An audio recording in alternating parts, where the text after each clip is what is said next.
Salut les filles, j'espère que vous allez bien. Aujourd'hui je vous reviens dans une nouvelle vidéo, enfin après un bon moment d'absence. Donc je vous reviens aujourd'hui dans la vidéo tout sur ma grossesse, en fait un vlog de grossesse ou je sais plus comment on appelle ça. En tout cas je suis presque à la fin. Ça fait plusieurs mois que je devais vous faire cette vidéo, vous me l'avez demandé à plusieurs reprises. Je l'ai filmée il y a un peu plus d'un mois mais j'aimais pas du tout, j'aime pas aimé la qualité en fait de l'image, il faisait pas assez clair et on voyait pas bien. Et puis je crois qu'elle était un petit peu floue, du coup je l'ai supprimée et je vous reviens aujourd'hui. Je suis à 8 mois de grossesse, donc vraiment je suis quasiment à la fin. Et je me dis qu'en même temps c'est pas mal, comme ça je vous raconte un petit peu tout ce qui s'est passé pendant ma grossesse. Et pas besoin de faire 36 000 vlogs, je suis pas trop fan des vidéos comme ça. Pour vous donner un ou deux détails, là j'englobe tout et je vous raconte tout. Donc je suis enceinte de 8 mois comme je vous l'ai dit. J'ai découvert que j'étais enceinte pendant le ramadan. Donc en fait j'avais des petits doutes et puis je sais pas pourquoi mais pour cette fois-ci, enfin en comparaison avec ma première grossesse, pour ma première grossesse j'ai su que j'étais enceinte en faisant un rêve bizarre. J'ai rêvé que j'avais un bébé qui me venait dans les bras et tout de suite j'ai fait un test de grossesse alors que j'avais pas de retard, rien du tout, mais voilà, je sais pas, il y avait un truc dans ma tête et j'étais vraiment enceinte. Et là pour le deuxième enfant, je sais pas, je savais, je le savais, mais je voulais pas encore me l'admettre. J'acceptais pas encore l'idée, mais je le savais, j'étais contente. Et en même temps, je me disais non, c'est peut-être pas ça. Et je l'ai pas dit à mon mari, je l'ai pas dit à ma mère, j'ai dit à personne. Je me disais ouais, je suis peut-être enceinte. Peut-être que non. Et puis en fait, ça venait juste après un décès dans ma famille. C'était un petit peu encore, c'était très frais, parce que je suis tombée enceinte un mois après. Et donc je voulais même pas en parler à ma mère parce qu'elle est encore triste surtout de ce décès là qui l'a touché beaucoup. Et du coup je voulais pas, c'est pas que je voulais pas faire le test mais je voulais attendre un petit peu pour être sûre. Du coup j'ai fait mon test de grossesse je pense mi-mai, donc pendant le ramadan, mi-mai, plutôt mi-juin pendant le ramadan. J'ai découvert que j'étais enceinte, j'étais très fatiguée. J'ai quand même continué à faire le ramadan puisque je me suis dit bon ça fait 15 jours déjà que je le fais et le médecin m'a dit il n'y a pas de souci, vous pouvez le finir puisque voilà il vous reste 15 jours, continuez, je vous laisse tranquille. J'ai continué mon ramadan, j'ai perdu 3 kilos pendant le premier mois de grossesse parce que j'étais vraiment fatiguée, j'ai pas de nausée, que ce soit pour mon premier enfant ou pour le deuxième. Je suis pas quelqu'un qui va se jeter sur les toilettes. J'ai juste des petites nausées comme ça mais je vais pas aller jusqu'à vomir à chacun. Donc j'étais vraiment très fatiguée pendant le premier mois de grossesse, surtout avec mon fils qui me prend beaucoup d'énergie. Et j'ai pris assez vite du poids après, c'est-à-dire pendant le ramadan j'ai perdu 3 kilos. Et puis après, juste après je suis partie passer l'Aïd chez mes parents. Et là j'ai pris tout de suite, j'ai vraiment grossi d'un seul coup. Autant pour mon premier enfant on voyait pas que j'étais enceinte jusqu'au 6e mois. Autant pour le deuxième, à 3 mois déjà on voyait que j'avais un petit bidon. Enfin on avait l'impression que c'était des bourrelets mais j'étais vraiment enceinte. Et mon ventre s'est vu vraiment très rapidement. C'est vraiment dingue parce qu'on dit que le corps se souvient et que le ventre se dilate beaucoup plus rapidement pour le deuxième enfant. Pour moi en tout cas ça a été vraiment le cas. Donc j'ai vraiment un ventre bien rond déjà au premier trimestre. Sinon alhamdoulilah ça s'est bien passé. Après j'ai pas vraiment eu de problème, mis à part la fatigue. Je suis allée en Algérie, j'ai profité un petit peu parce que je sais qu'après je ne peux pas y aller à partir du deuxième trimestre. Mon mari c'est un peu, il est un petit peu frileux comme quand je veux voyager pendant la grossesse. Donc on a dit au premier trimestre ok et puis on a laissé les autres trimestres tranquillou à la maison. Donc voilà, ça s'est très bien passé pour le premier trimestre. Le deuxième plutôt pas mal aussi. J'ai pris beaucoup de poids comme je l'ai dit, enfin beaucoup de poids. Par rapport à certaines, pas vraiment, parce que pour mon premier enfant j'avais pris en tout et pour tout à la fin de la grossesse, sachant que j'ai même dépassé mon terme, j'ai pris 14 kilos et j'ai perdu très rapidement. Donc je suis pas quelqu'un qui flippe, même si je les perds pas rapidement, je me dis quoi qu'il arrive, il faut que je prenne du poids, je prends du poids. Je mange pas 3 kilos de chocolat par jour ou je me jette vraiment pas sur la nourriture. Je mange normalement comme d'habitude, je suis quelqu'un qui mange bien, je me fais des bonnes assiettes et tout. Mais ça va pas m'inquiéter si je monte, je sais pas, aller à 18 kg, à 20 kg, même si c'est pas le cas pour le moment en tout cas. Je suis pas quelqu'un qui stresse. On verra bien après comment ça va se passer. Je ferai en sorte de perdre mon poids. En tout cas pour le premier j'avais pris 14 kg. J'ai eu un gros bébé. Ça veut dire un bébé de plus de 4 kg là avec. Et j'ai perdu 9 kg déjà à la maternité. Donc quand je suis sortie de l'hôpital, déjà j'avais 9 kg et demi de moins. Il me restait plus que 5 kg à perdre et je les ai perdus vraiment rapidement, peut-être au bout de 4 mois, un truc comme ça. Vraiment je les ai perdus très rapidement. Donc là je m'inquiète pas, mais même si je perds pas aussi facilement que pour le premier, je me pose pas de questions. Là je suis pas vraiment... là je suis à 8 mois de grossesse et je suis à plus 10, plus de 10 kilos, voilà je suis à 10 kilos, peut-être 11 kilos là. Et voilà, je me trouve, pour ma part, moi je m'inquiète pas, je me pose pas de questions. Mon médecin m'a dit allez-y doucement parce que j'ai pris en fait comme une flèche, vraiment j'ai pris très très rapidement et puis après je me suis stabilisée. Mais j'ai pris vraiment rapidement. C'est-à-dire pendant Ramadan j'avais perdu 3 kilos et en revenant d'Algérie j'avais pris 5 kilos. Donc j'avais récupéré mes 3 kilos et pris 2 kilos de plus. Et puis ça allait vraiment très très vite, c'est-à-dire que je prenais peut-être 1 kilo, parfois 2 kilos par mois. Et là je suis à plus 10, peut-être plus 11.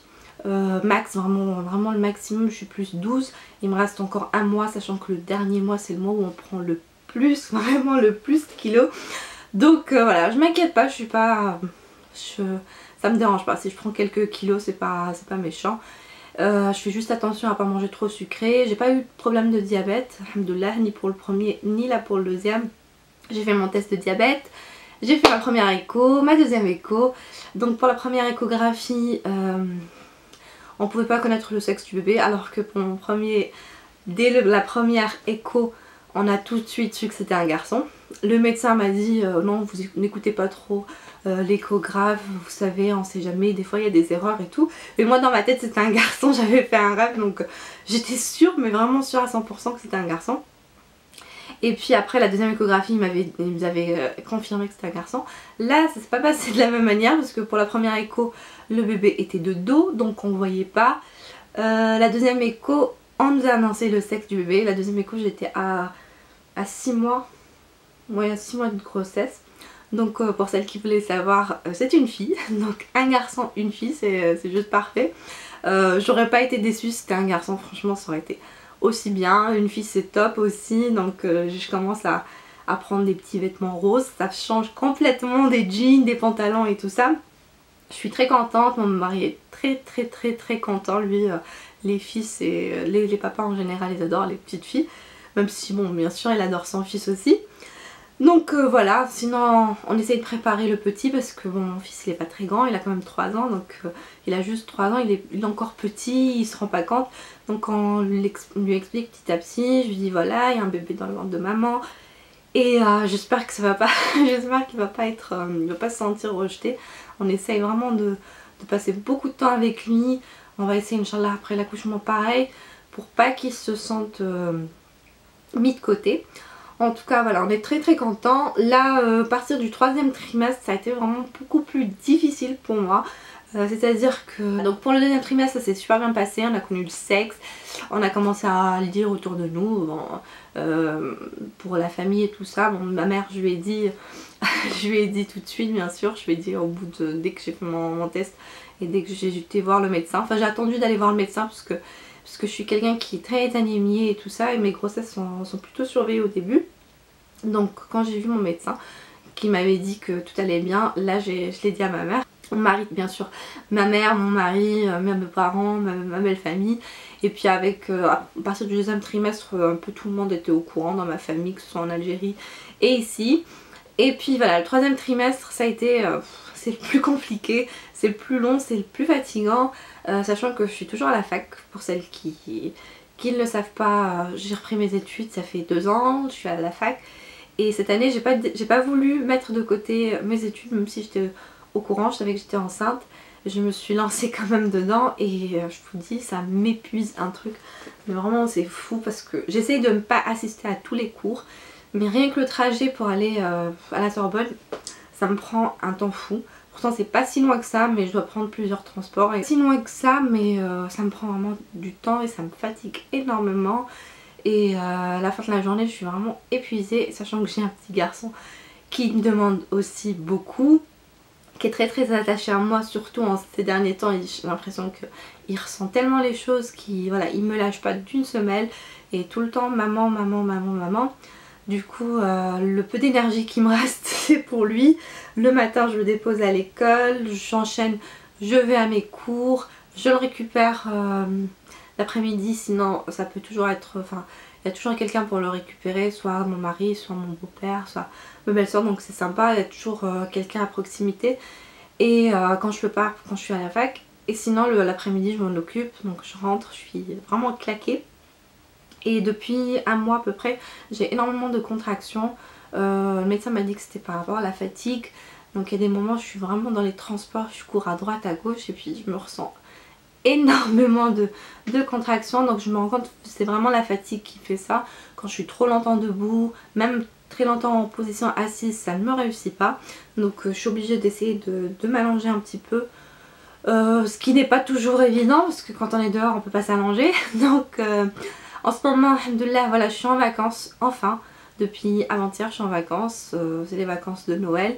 Je prépare mes examens qui vont être au début de janvier, je sais pas du tout comment ça va se passer, c'est pas vraiment ma priorité pour le moment c'est ma grossesse, mon fils bien sûr, mon mari, après les études, si ça marche tant mieux et puis si ça marche pas je passerai en rattrapage et tout, c'est pas grave. En tout cas voilà, donc là je profite des vacances pour me poser un petit peu. Même si voilà, j'ai toujours mon fils puisqu'il est en vacances lui aussi, je m'occupe de lui, j'essaie de lui faire la sieste et j'essaie de m'allonger avec lui, de me poser, de prendre du temps. Je commence tout juste à préparer les vêtements du bébé, donc j'ai fait le tri dans toutes les affaires de mon grand. J'ai regardé un petit peu ce que je pouvais lui mettre à la petite et ce qu'il me fallait, je fais un petit peu de shopping et voilà, je prépare petit à petit. Je suis pas vraiment une stresseuse, vraiment pour les personnes qui me connaissent.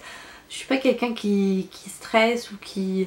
j'ai envie de préparer les choses, surtout laver le linge et faire ma valise de materne. J'ai pris des trucs pour moi aussi à la maternité pour que je puisse voilà, prendre mes vêtements et tout ça. Je vais préparer ma valise, après je serai tranquille, mais voilà, je suis pas vraiment quelqu'un d'angoissé ou de stressé. Je laisse les choses venir comme elles sont. Le médecin me dit normalement que mon accouchement est prévu pour fin janvier, début février, mais si déjà je tiens jusqu'à début janvier c'est top. Donc voilà, si j'accouche déjà début janvier c'est pas mal. Si je peux le garder un peu plus longtemps ce serait beaucoup mieux bien sûr, mais comme j'ai beaucoup de contractions, j'ai un peu peur d'accoucher avant terme. Après voilà, j'essaye de me reposer pour pas provoquer ce qu'il faut pas. En tout cas sinon alhamdoulilah, tout s'est très bien passé pendant ma grossesse, j'ai pas eu de problème de santé, j'ai pas eu de diabète de grossesse ni quoi que ce soit, je suis très contente, alhamdoulilah. Sinon pour le prénom de la fille, franchement on n'est pas du tout fixé avec mon mari, on cherche encore. Il y a des moments où on trouve des trucs qui nous plaisent et puis après ils nous plaisent plus. Des fois c'est moi, ça me plaît à moi, ça lui plaît pas à lui. Des fois ça lui plaît à lui, ça me plaît pas à moi. Et vraiment on galère à trouver un prénom alors que j'ai toujours dit les filles c'est beaucoup plus facile, il y a tellement de choix. Et finalement là pour le moment on ne trouve rien. Pour mon fils c'était pareil, on avait peut-être 3-4 prénoms en tête mais on n'était pas d'accord. donc à la fin on a décidé, mais vraiment peut-être la dernière semaine, vraiment avant d'accoucher. Donc là pour la deuxième je pense que ça va être pareil. On est à 1 mois et on n'est toujours pas décidé, mais on s'inquiète pas, ça viendra certainement, l'inspiration nous viendra. Si vous avez des idées mettez-les moi en commentaire, peut-être que vous allez trouver quelque chose de sympa. J'espère que cette petite vidéo vous plaira. Je sais pas si j'ai oublié certains détails, en tout cas voilà, c'est tout ce qui me vient à l'esprit pour le moment. Je pense que j'ai parlé des choses les plus importantes. Je vous fais de très gros bisous et je vous reviens très bientôt dans d'autres vidéos. Ciao ciao.